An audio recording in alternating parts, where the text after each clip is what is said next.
하나님 말씀 에스겔 44장 28절로 31절 말씀 우리 같이 한 목소리로 읽어보겠습니다. 그들은 기업이 있으리니 내가 곧 그 기업이라. 너희는 이스라엘 가운데서 그들에게 산업을 주지 말라. 나는 그 산업이 됨이니라.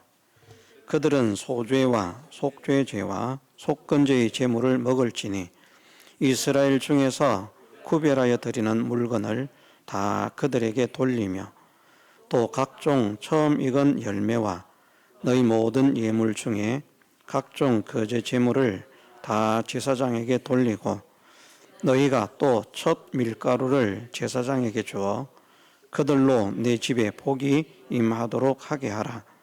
무릇 새나 육축의 스스로 죽은 것이나 찢긴 것은 다 제사장이 먹지 못할 것이니라. 아멘. 사독 자손 제사장들에게 하나님께서 기업이 되어주시겠다 약속을 하셨습니다.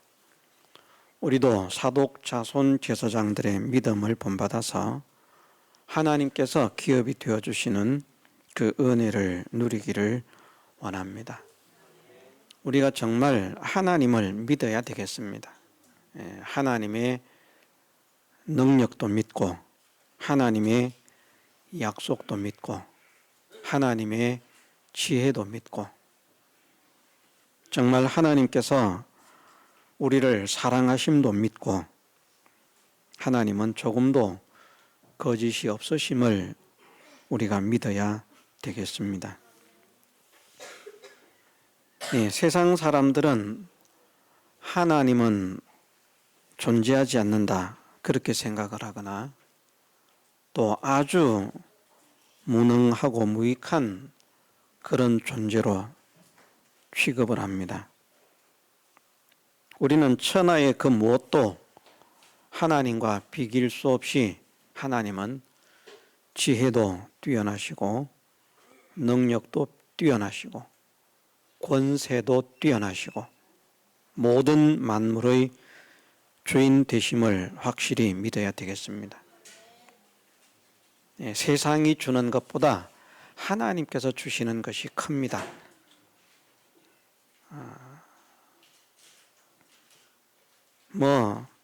월급 몇백만 원 받으면서 좋아할 거, 월급을 1,000만 원, 1억을 받으면 좋아하겠습니다만은 하나님은 그보다 더 큰 것을 주실 수 있는 능력을 가지신 분이고 모든 것의 주인 되심을 믿으십시다.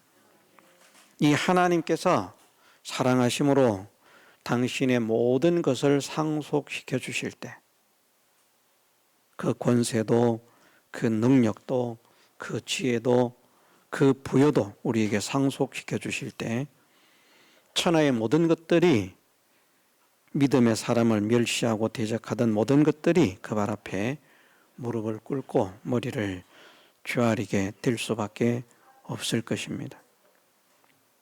우리가 과연 세상의 능력이 크다고 믿는가? 하나님의 능력이 크다고 믿는가?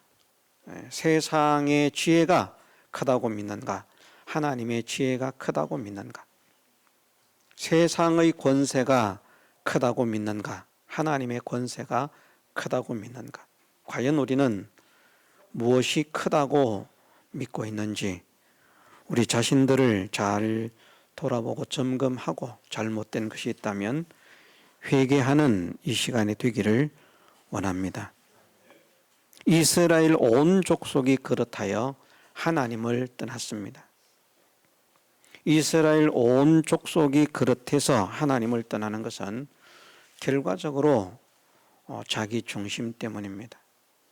자기들을 좋게 하려는 것, 육신을 좋게 하려는 것, 육신을 편케 하려는 것, 육신이 원하는 것, 육신을 복되게 하려는 것, 그것을 취해서 나가다 보니까 결국은 점점 하나님을 떠나고 하나님을 배반하고 믿음을 저버리고 말씀을 거역하고,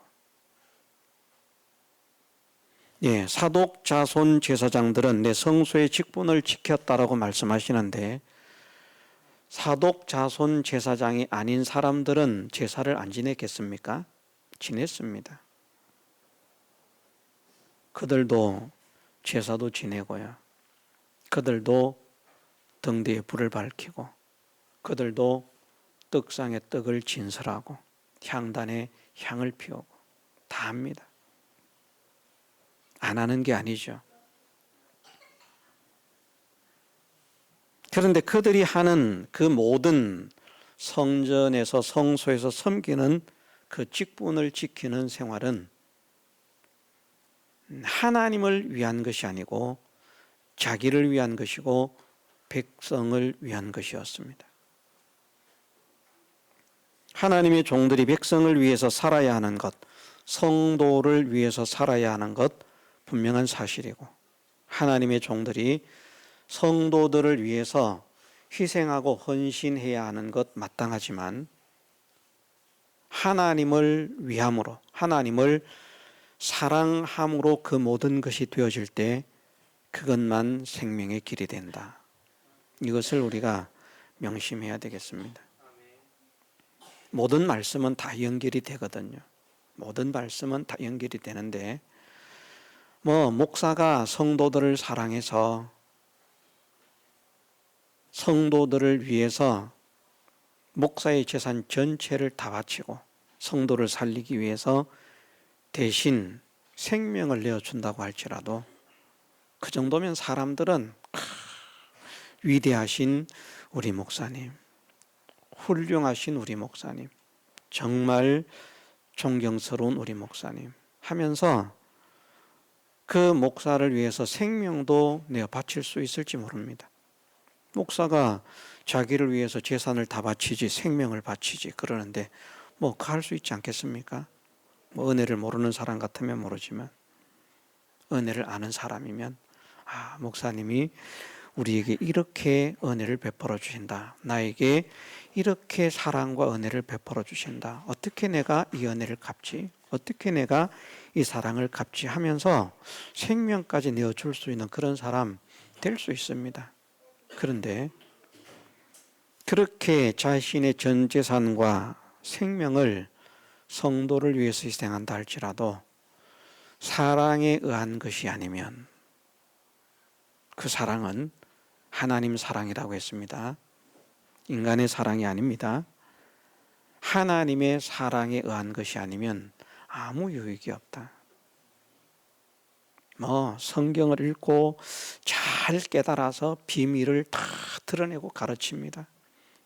어떻게 우리 목사님은 세상 사람들이 깨닫지 못하는 저런 진리를 저렇게 깨달으실까? 정말 대단하다. 우스갯소리입니다만 또 우리는 자부심이 있지 않습니까? 우리는 제가 스스로 자랑하는 것이 될지 모르겠습니다만은 많은 목사들 가운데 몇 안 되는 이단을 이기는 목사거든요. 지난주 월요일 날 다니러 온 목사님 내외가 월요일 날 다녀갔는데, 성도 가운데 그런 말 하는 것을 들었을 것입니다. 그 하는 말 중에 그런 말을 하더라고요. 준비된 교회라는 것이죠. 우리 교회가 성장만 남았다는 것이죠. 그러면서 그 하는 말 가운데 하나가 뭔가 하면 이만희를 까부시는 목사님인데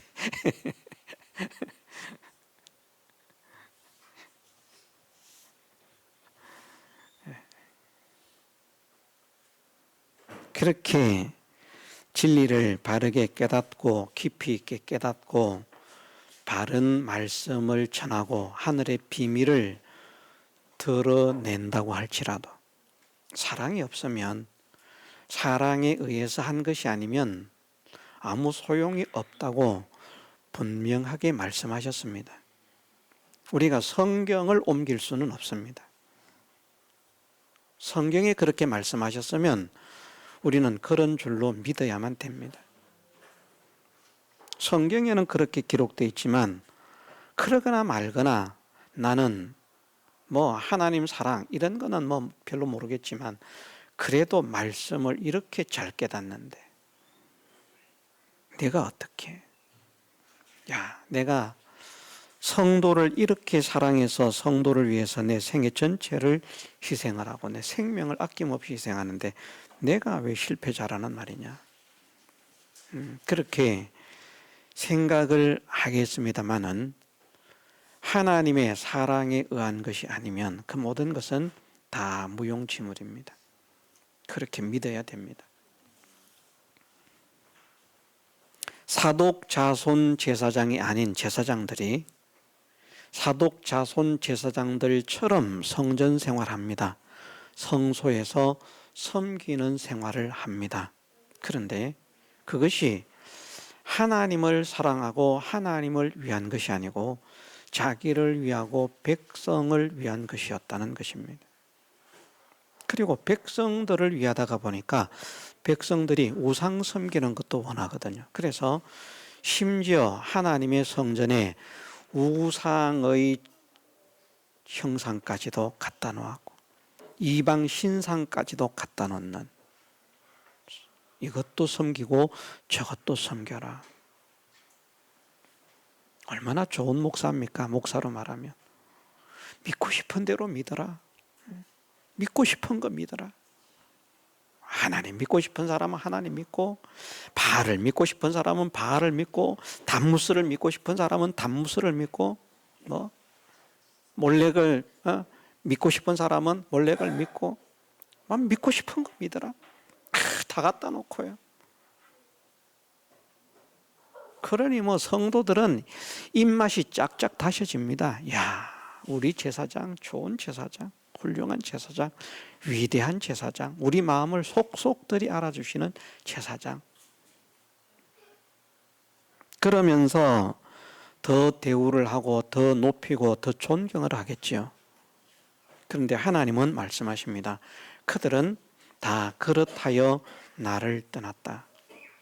나를 떠나지 않은 제사장은 사독 자손 제사장들 뿐이다. 그들에게 내가 기업이 되어주겠다.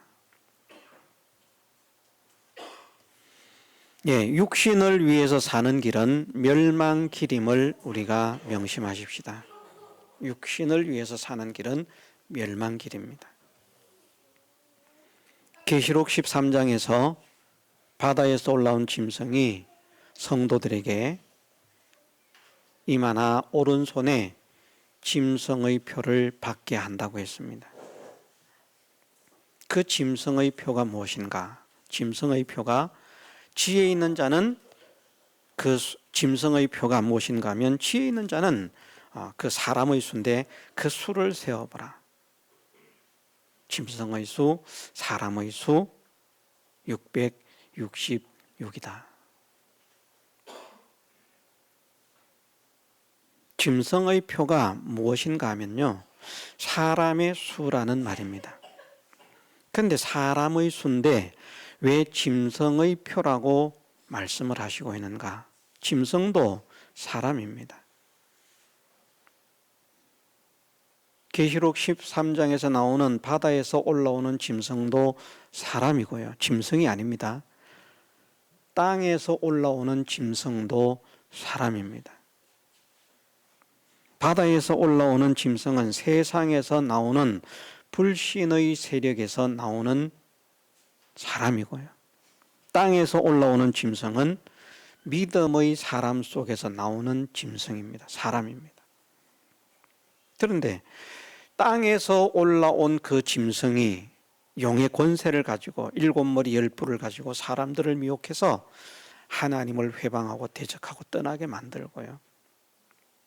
바다에서 올라온 이 짐승, 그 짐승 후에 땅에서 올라온 짐승, 교회에서 나오는 믿음의 사람들 가운데서 나오는 짐승인데, 그 짐승이 짐승의 표를 받게 하고 처음 짐승을 섬기게 하고 경배하게 하고 그 짐승의 표를 받게 하고.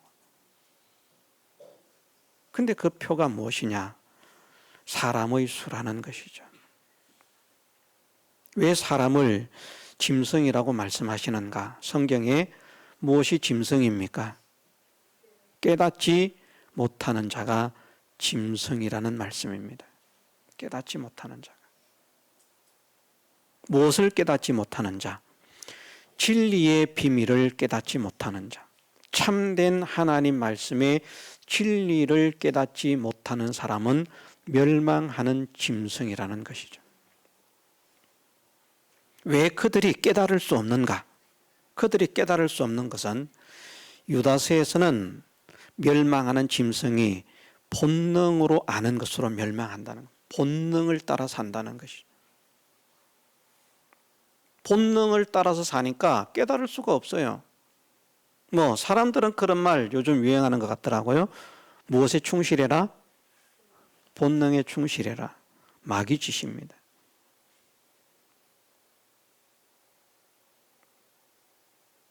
본능으로 아는 그것으로 멸망한다라고 말씀을 하셨습니다.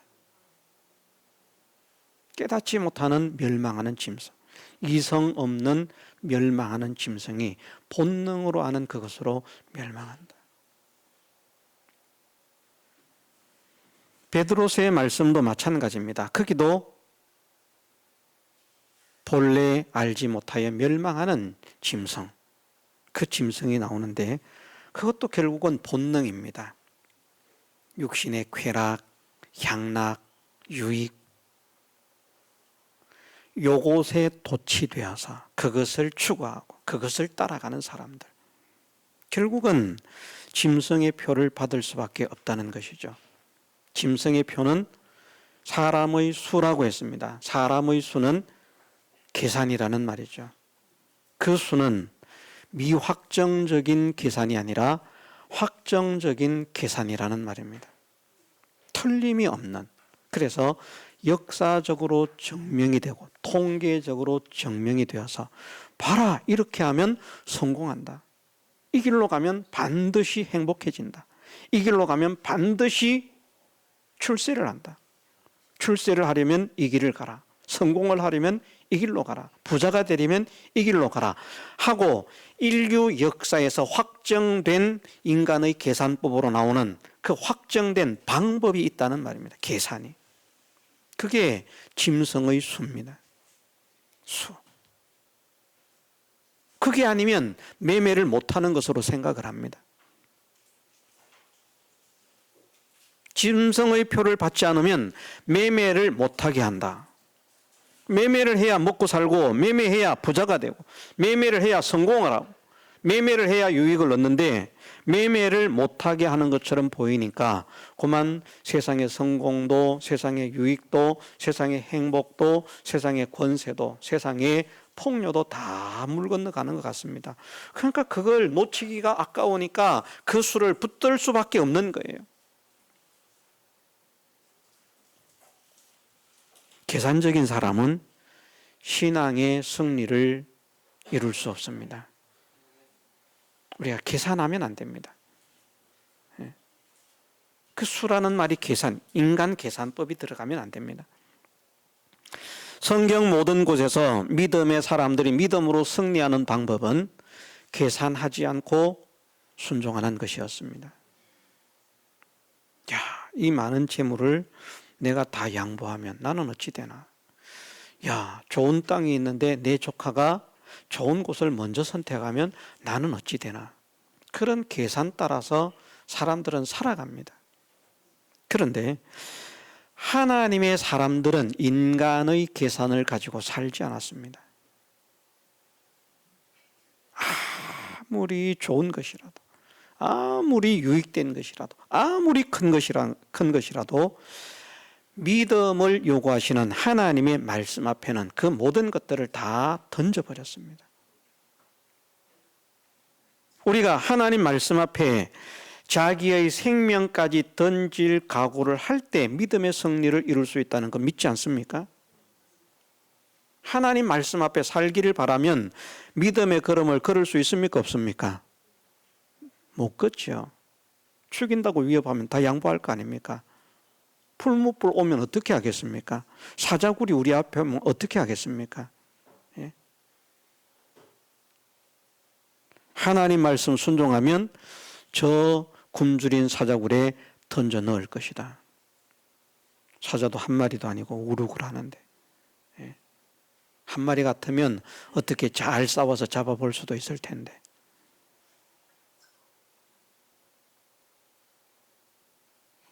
짐승들이 사냥하는 거 보면요, 아주 영리하거든요.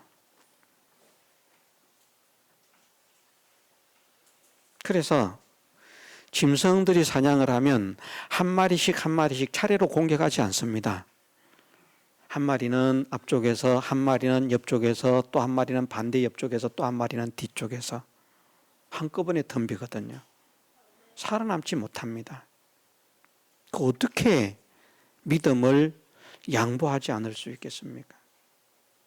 내가 여기서도 믿음 지킨다고 하면 사자굴에 들어갈 터인데, 사자굴에 들어가는 것만 해도 겁나는데 그 발톱으로 나를 핥히고 그 이빨로 나를 물어뜯는다고 하면, 내 사지를 뜯어낸다고 하면, 살아서 내 살찜이 뜯겨나가는 그런 고통을 당한다고 하면 내가 어떻게 그 고통을 이길 수 있겠는가? 우리는 믿음으로 살 수가 없습니다. 그런데 기이하게도 믿음의 사람들은 그런 환경, 그런 형편, 그 입장 처지를 현실의 앞에 닥치는데 계산을 하지 않습니다. 어찌 될까 생각하지 않습니다. 그냥 순종합니다. 나는 믿음을 지키겠습니다. 나는 하나님 말씀대로 살겠습니다. 나는 하나님을 위해서 살겠습니다. 나는 하나님만 높이며 살겠습니다. 그들에게 하나님께서 기업이 되어 주셨잖아요. 사독 자손 제사장에게 기업이 되어 주시는 것처럼, 책임을 져 주시는 것처럼 하나님께서 그들을 책임져 주시니까, 하나님의 권능이 함께하니까 사람이 죽이려고 해도 죽여지지가 않습니다. 오히려 죽이려고 하던 원수들이 죽어나갑니다. 대적들이 죽어나갑니다. 사람들은 생각하기를 저 인간 저거 믿음 지키다가 하나님 사랑하는 그 사랑 양보하지 않다가 이제는 드디어 세상을 하직하는구나. 잘 됐다. 그런데 오히려 원수들보다 더 높아집니다. 더 풍요해집니다. 더 권세가 있어집니다. 더 영광스러워집니다. 하나님께서 하시니까 사람이 건드리지를 못합니다. 건드려도 안 됩니다. 이런 하나님을 우리가 믿기를 원합니다. 이런 하나님을. 그냥 말로 믿는 것이 아니고 정말 하나님은 이런 분이시다. 이런 하나님이심을 믿을 때, 하나님의 지혜를 믿고 하나님의 능력을 믿고 하나님의 사랑을 믿고 하나님의 약속을 믿을 때에 우리는 계산 없이 하나님께 순종할 수 있고요. 이걸 믿지 못하면 우리는 우리의 현실 속에서 어떻게 하면 내 육신이 더 잘 될 수 있을까? 어떻게 하면 내 육신이 더 편할 수 있을까? 어떻게 하면 내 육신이 더 행복할 수 있을까? 어떻게 하면 내 육신이 더 인생의 낙을 누릴 수 있을까? 그걸 추구할 수밖에 없습니다. 육신 따라가는 사람들은 지금도 예배를 못 나오잖아요. 육신 따라가는 사람들은. 예배를 나오지 못하는 이유는 하나밖에 없습니다. 육신을 따라가기 때문에. 하나님을 생각하고 하나님을 위하고 하나님을 사랑하고 하나님을 높이고 하나님을 믿고 하나님을 의지하면 예배를 뺄 수가 없지요. 그렇지 않습니까? 뭐 아멘이 안 됩니까? 뺄 수가 없잖아요. 육신 따라가니까, 피곤하니까, 재미없으니까, 내가 하고 싶은 것이 있으니까, 내 몸이 원하는 것이 있으니까, 세상적으로 얻을 유익이 있으니까, 세상으로 목표하고 있는 어떤 소망이 있으니까, 그것들이 야금야금 우리로 하여금 그릇된 걸음을 걷게 하는 겁니다. 우리 육신의 생각이, 육신의 정욕이, 안목의 정욕이, 이생의 자랑이, 그것은 다 하나님께로부터 내려온 것이 아니요 세상적이고 정욕적이고 마귀적이라고 하는 것을 말씀을 하십니다. 그런 것들을 우리가 끊어야죠. 신앙의 승리를 이루고 하나님께서 기업이 되어주시는, 하나님께서 보정이 되시는, 하나님께서 책임을 져주시는 그런 역사를 체험받으면서 살려고 하면 우리가 그냥 계산하지 않고 하나님 말씀에 순종하겠습니다. 건강하기 위해서 신앙을 양보하면 건강할 것 같지만 하나님께서 치시면 더 병자가 됩니다. 아이고, 지금은 내가 몸이 아파가지고 죽을 지경이에요. 나는 도저히 출근을 할 수가 없어요. 그러던 사람이 주일이 되고 예배 시간이 되니까 나는 교회를 가야 됩니다. 그 나와가지고 벌떡 났잖아요. 하나님 역사하시니까. 예. 그런 역사가 없습니까? 그런 역사가 있잖아요.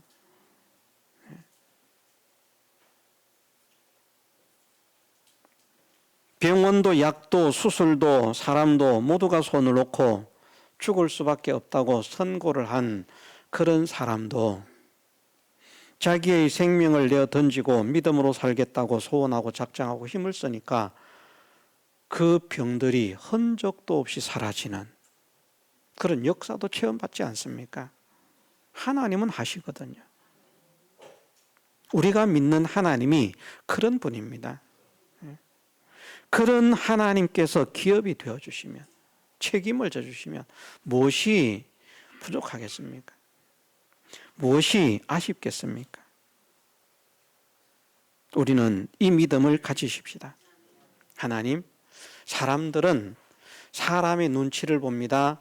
환경의 눈치를 봅니다. 현실의 눈치를 봅니다. 그래서 사람들이 야 그렇게 가면 미련한 거야. 사람들이 지금 시대가 어느 시대인데 그런 믿음을 지킨다고 하느냐. 그렇게 하지 마.